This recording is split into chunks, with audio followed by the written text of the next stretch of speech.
It's nice, a good meal. I'm all full. Man, I'm gonna go see how my plants are doing.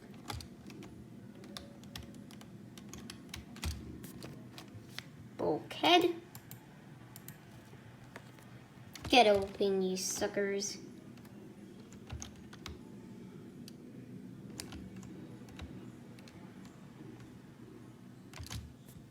Bulkhead? How many of these do I gotta have? And finally the hatch. Alright, this is all pretty nice. Why don't I give all the people out there some tips about farms?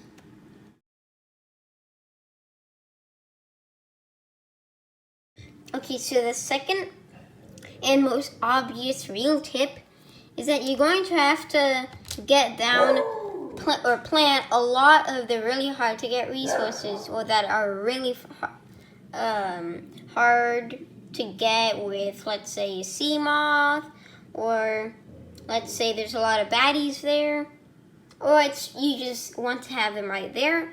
All you need to do is go over to that area, and instead of just picking one up, or that is what you can do, you can take your knife and you can just slash at them.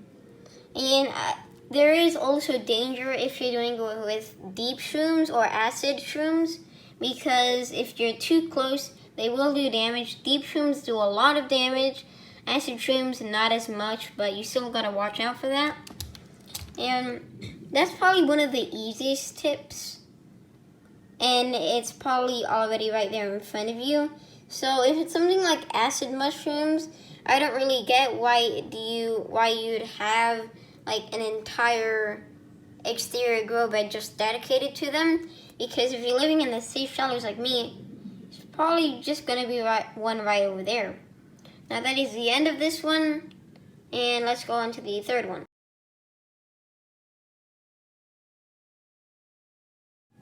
Second, what is the third tip? Sorry for saying second. Now, you have to get, or it's just a really good idea to get rogue cradles. You can find them in the grassy plateaus near some of the caves. You just need to slash your knife at some of them. They look like this, in case you're wondering. And the reason why you need them so much is because, one, whenever you hit them, like I'm about to do right now,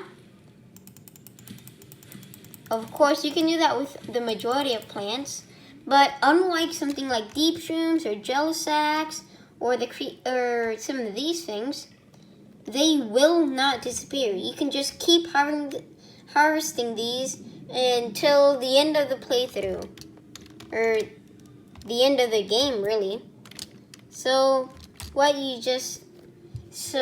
one of the good reasons that you can have this is as energy for your bioreactor, because as you know, it could be a hassle to get something like alien feces from the sea treaders, or just in general you don't want to use all your peepers or originals from your farm, so you can just pop up a few rogue cradle seeds in here and they'll work pretty well. They aren't the most efficient things, but in terms of efficiency, they are pretty nice. Now, let's hop into 4, oh my god. And one of the half tips.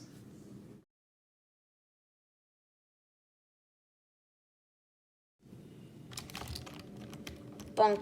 Oh man, I wish I could really use these table corals and coral samples to plant things. Such a bad thing. Oh, what the? So, this thing is a blood vine, and this thing is a creepy vine.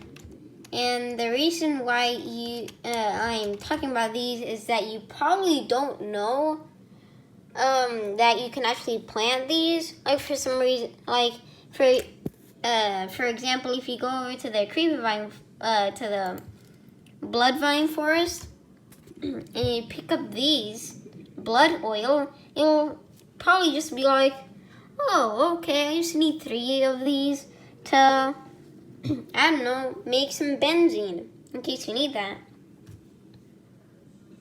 But actually, the reason why it takes up so much room is because these normally ginormous things can actually be planted in these grow beds. And it's the same with creepy vines. You wouldn't expect creepy vines to be planted, but it's actually not too difficult. Yeah, that's also probably one of the reasons why there's a giant creepy vine seed cluster for the enormous creepy vines. And I guess that is a little bit easier to see because of the fact that it's literally a seed cluster. It's right in the name. So I guess that is a half tip. And also, yeah, you can't plant corals. You'll just have to find them. I'm sorry, but you just have to. Post-production me here. Why do you even watch my videos?